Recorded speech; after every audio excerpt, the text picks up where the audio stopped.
frustrating to me because I think the State Department means well. It's not that they're not trying to do things, but these are legacy efforts without real metrics. And as our chairman likes to say, you know, metrics matter in business. They ought to matter in government.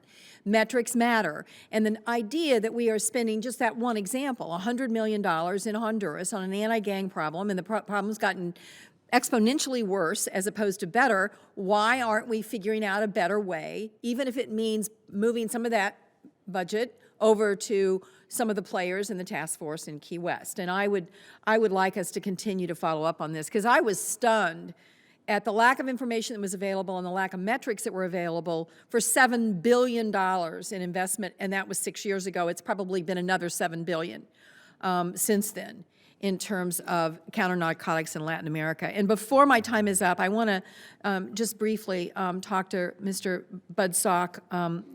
You know, I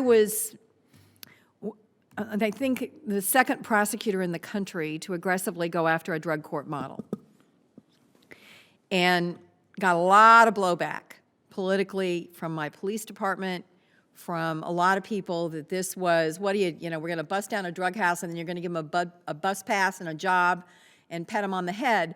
Well, it was a little more complicated than that, but as you well know, and anybody who works in this field know, that drug courts began on the bottom, exponentially grew, and have remained an incredibly effective way to get at the public health issue of drugs and crime. And I would like, and maybe Dr. Helton, one of you to speak to, why have we stalled at the expansion of the drug court model into things like reentry courts? I mean, we put somebody who's been in the drug culture for all of their life, we put them in jail for 18 months and we give them a bus pass and $20, and we're shocked that they're back in jail, you know, within 6 months.